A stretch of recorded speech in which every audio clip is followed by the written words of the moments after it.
Hello, hi guys! Magandang hapon sa inyo lahat. This is Shun from Asgari Channel, a faith healer, also mata reader. So ngayong hapon natatagan natin ang nagsabihin ng ating mga gabay. This is the monthly gabay for the month of December 2023 for the sign of Pisces. So, Pisces, welcome to my channel. Ano kaya ang messages, advices, at spirit guides ang ating masasaga for today's video? Kano naman kayang energy or kaganapan sa buhay ng mga Pisces ang ating mahagilap? So guys, this reading is a journey din lamang, hindi lahat makaka-resonate. Kunin lamang po makaka-relate sa inyo and comment down below kung kaninong energy ang ating nasagap. And of course, don't forget to like and subscribe my channel and the notification bell for more videos updated. And of course, maraming salamat po sa mga walang sawang pagsuporta sa aking channel, lalo na hindi nag-skip ng ads. Naway pagpalain po kayo ng Diyos at may kapal. Siksik liglig nag-uuma po ang biyayang manumbalik sa inyo. So guys, kumapit-kapit ka dahil ito namin sa'yo ng ating mga gabay for the month of December 2023 for the sign of Pisces.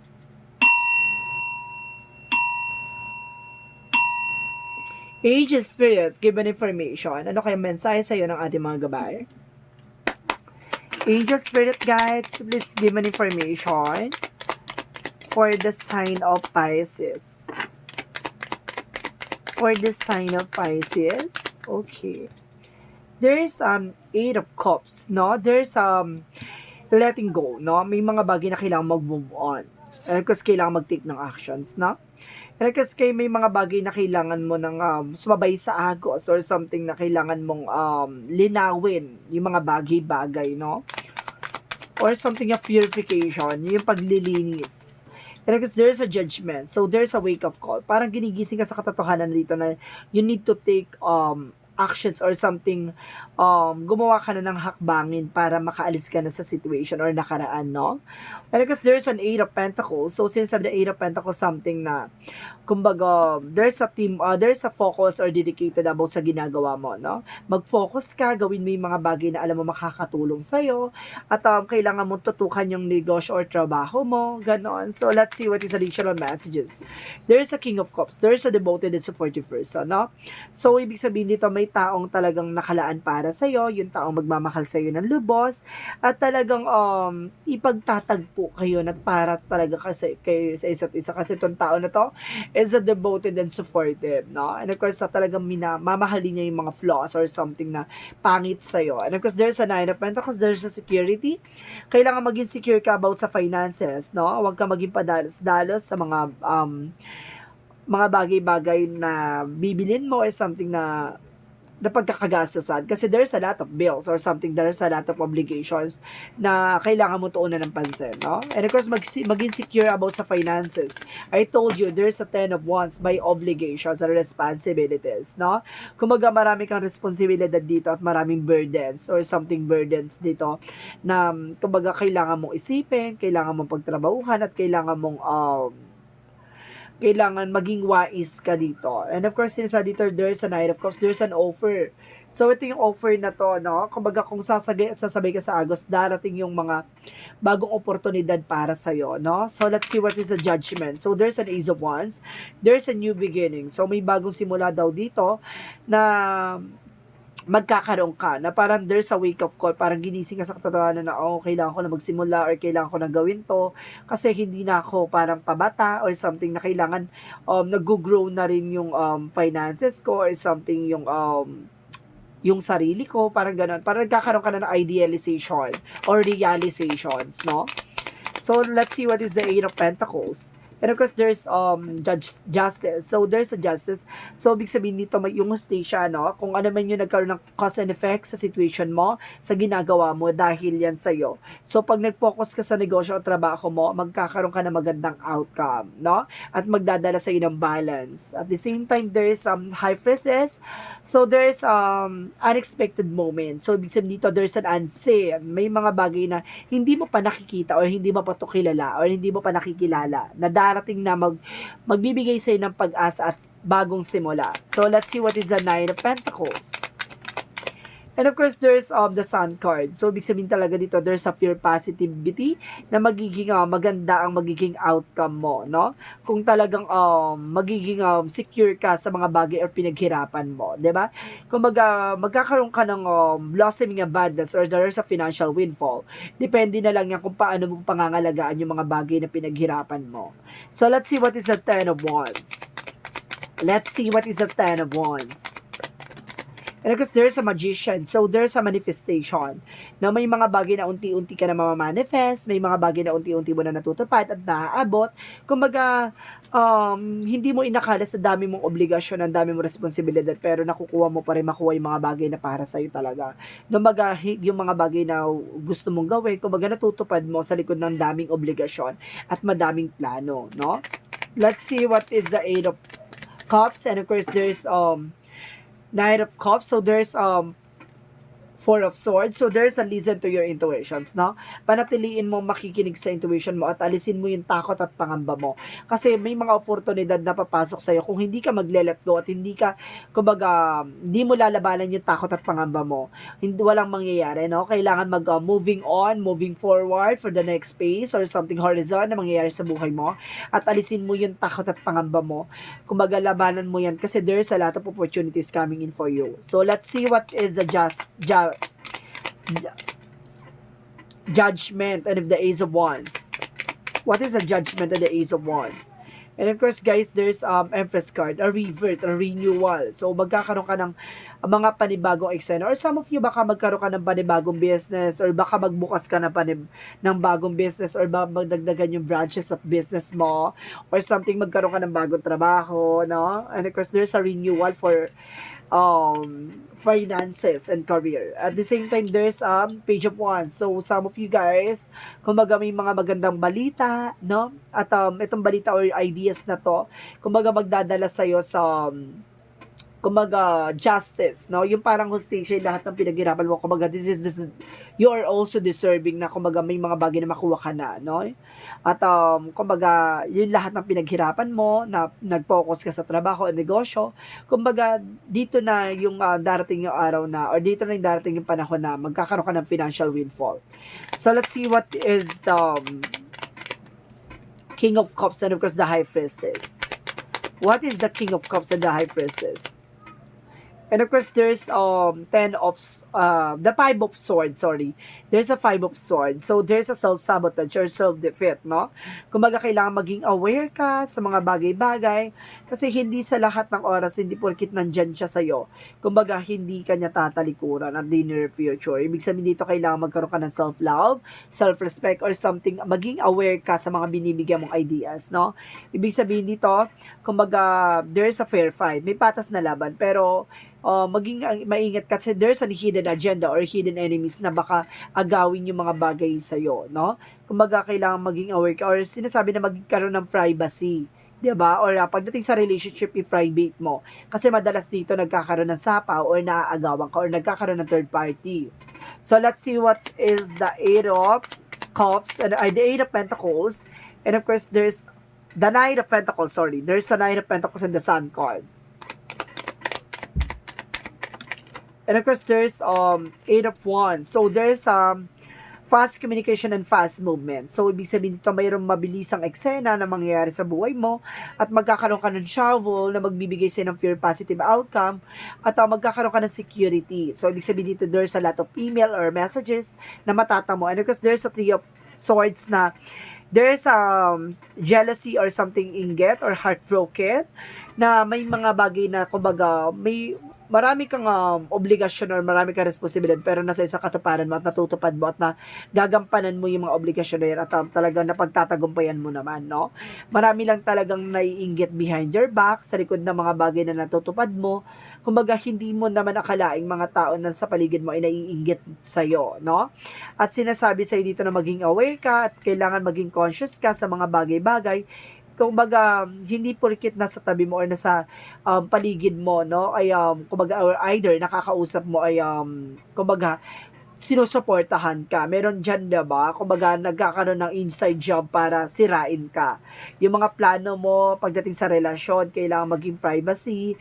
Ano kasi maging maingat ka kasi at the end of the time kapag yung mga bagay na naiinggit, alam mo na, 'di ba? Sa panahon ngayon, uso na ang sapawan, uso na ang inggitan, at uso na ang siraan. So kailangan maging aware ka at mahawakan mo yung mga bagay na para sa'yo. Kasi there's a judgment na parang there's a wake up call.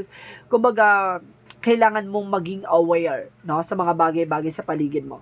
So let's see what is additional messages for the outcome. So there's Seven of Cups. So there's an information, there's a lot of opportunities coming in for you. And because there's an Eight of Swords. Oh my God. There's an apat na eight. So there's an kumbaga meron ka talagang potential for abundance ha. Napakalapit mo na sa mga posibilidad na magkakaroon ka na kasaganahan. There's an 8. There's an 8. Wait, there's an 8. Ito, 'di ba? There's an 8. There's an 8. So, ibig sabihin dito, there's a 4-8 na talagang kina-clarify lang na magkakaroon ka ng kasaganahan dito in the near future, no? May mga bagay lang na kailangan mo pag-ingatan at kailangan mo maging matalino. Kasi there's a lot of toxicities. Ang Ace of Swords is a lot of toxicities around you. Marami sa paligid mo dyan na so inahanap lang yung kahinaan mo. Inahanap lang kung paano ka masisira, no? Maging aware ka. Additional messages. And of course, there's the devil. I told you, see? Meron dito some of you ha, kumbaga may mga naiinggit sa'yo or something ginagawan ka ng hindi maganda para, kumbaga inaagaw yung swerte mo or hinihigop yung swerte mo or some of you ha, kumbaga ginagawan ka ng hindi maganda para magkaroon ng delays and of course, magkaroon ng kumbaga problema at hindi mo maisakatuparan yung mga plano mo. Kasi meron ditong inside job or something toxic friends or toxic relatives or toxic family na kumbaga inggit, no? Ang laki ng inggit sa'yo. So let's see what is the Monsology. Dito muna tayo sa ating Love Oracle card. Let's proceed muna sa Love Oracle card.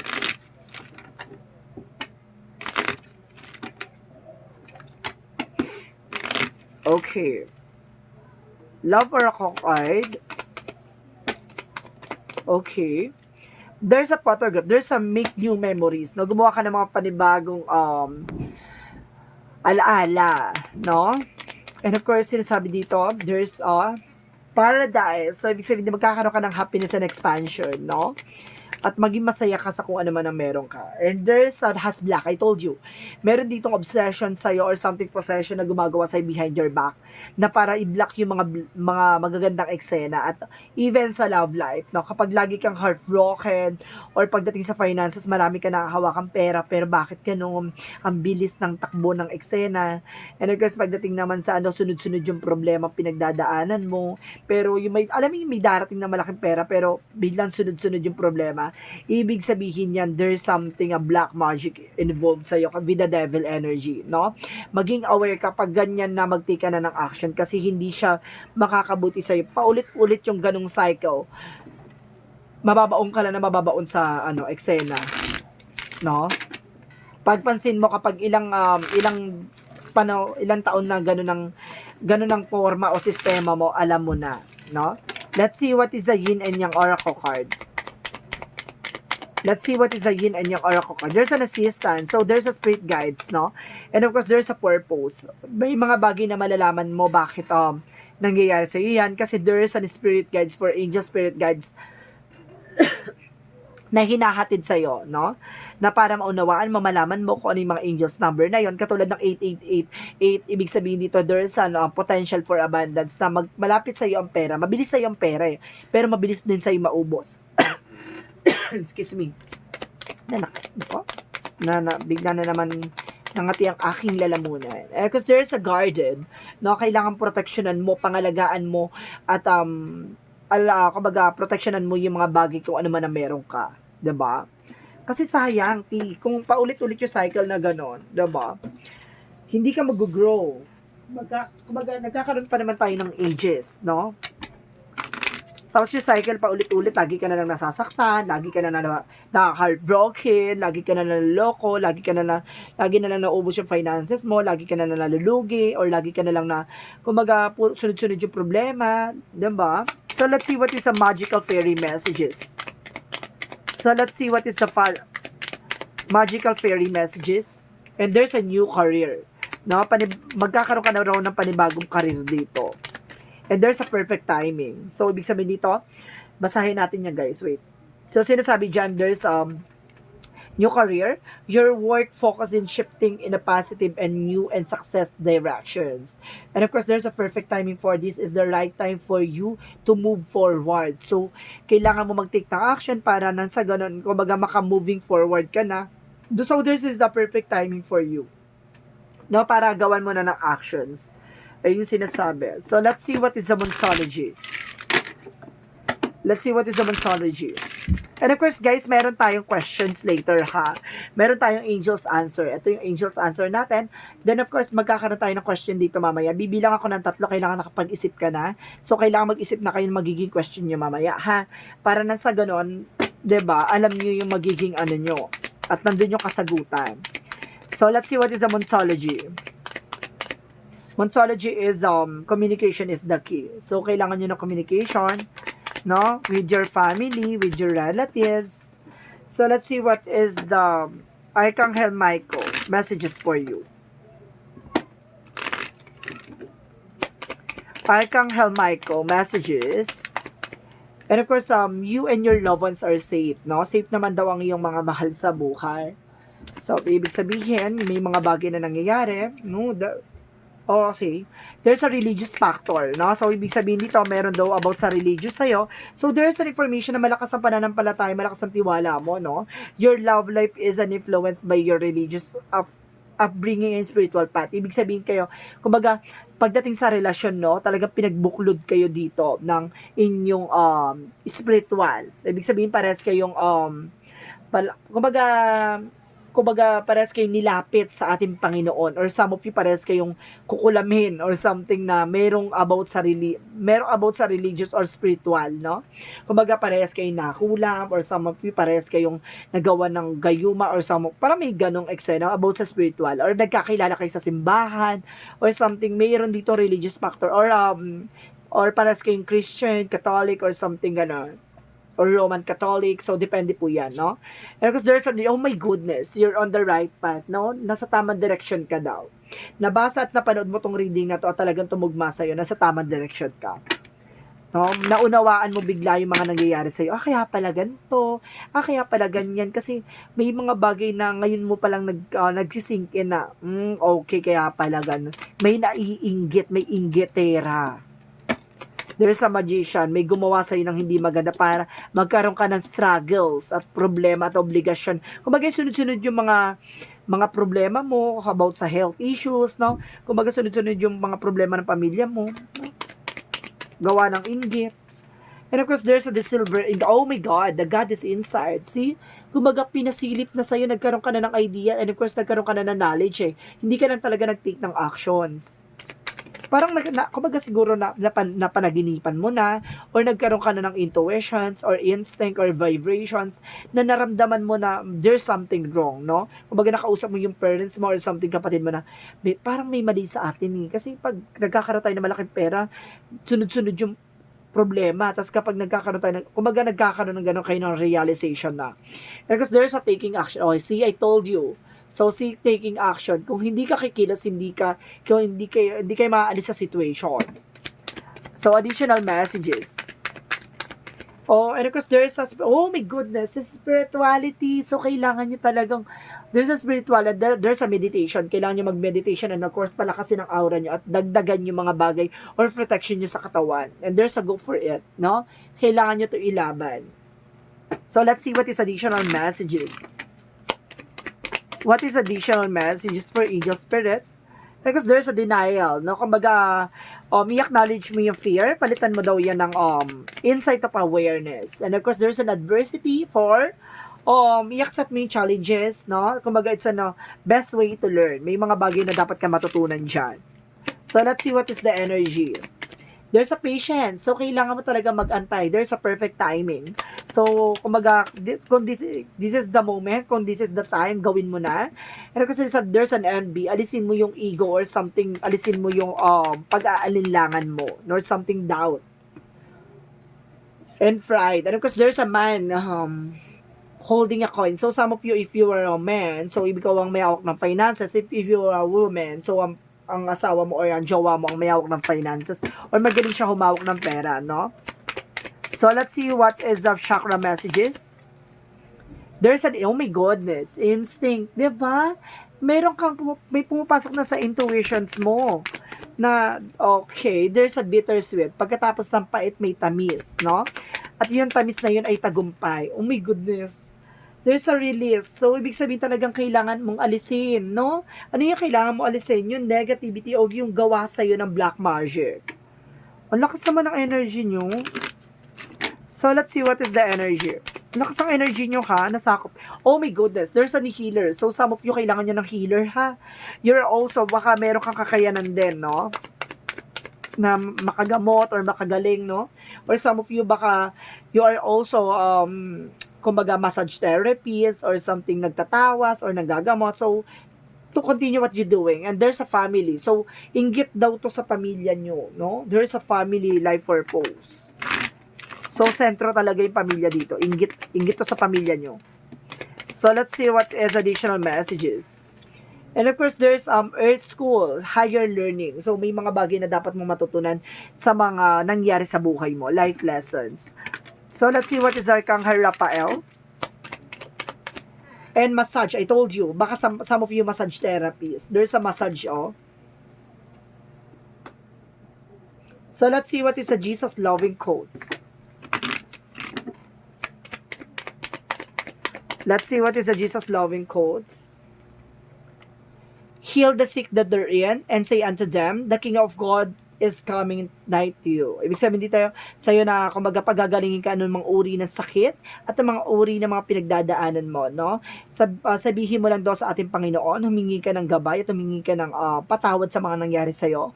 Kumbaga ilalapit at bibigay niya yung mga bagay na yan, no? Kumbaga hindi ka niya hayaan kung nasa kang sitwasyon. Let's see what is the angel's answer. So, this is the angel's answer. So, mag-isip na kayo guys kung ano magiging question nyo, ha? Bibilang lang ako ng 3, kailangan nakapag-isip na kayo.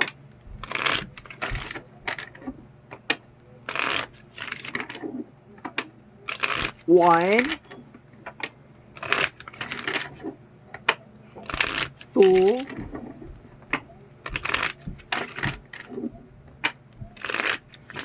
3. So, eto na po. Angel's answer, give me an information. So, there's a peaceful resolution. So, masusolusyon na yung mapayapang solusyon, no? At talagang, di ba, pila kang, parang mabubunutan ka ng tinik sa puso mo at sa eksena mo. And of course, there's an as your angels, no? Humingi ka sa mga gabay mo ng tulong, no? Parang yung sinasabi dito. I'll get more information pa.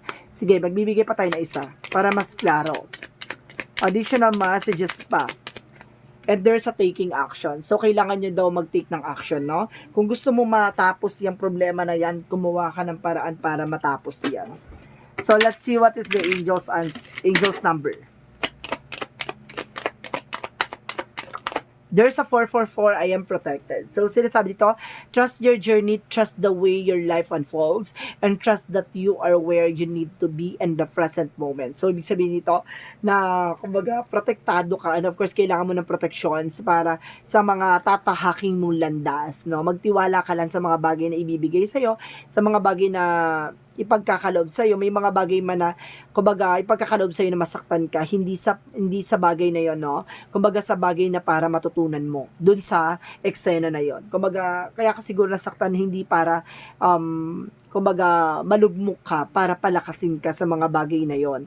Kumbaga, sa sitwasyon na yon, kumbaga, it's either sa relationship, na kumbaga nasaktan ka ng tao na yun, hindi porkit sinaktan ka ay talagang gusto ng Panginoon na mapunta ka sa hindi magandang sitwasyon, no? Gusto ka lang niya para maupa-unawa sa iyo na hindi siya makakabuti sa iyo, no? Parang sinasabi na lang dito na kumbaga hindi natutulugan Diyos na naririnig niya yung mga bagay na napag-uusapan ka, at may mga bagay na hindi mabuting ginagawa at mabuting ginagawa sa'yo, no? Kaya iaalis sila sa'yo sa buhay mo. Kung itong tao na to ay hindi makakabuti sa'yo, iaalis sa'yo. So, ibig sabihin dito, protektado ka sa lahat ng tatahakin mo. At kailangan mo lang magtiwala at maniwala sa mga bagay na nangyayari sa'yo. Diba? So, let's see what is the messages of life. What is the messages of life, angel spirit guides? What is the messages of life? And of course, stand tall and strong. See? Kumaga pinapalakas at pinapatibay ka talaga dito. I told you, di ba?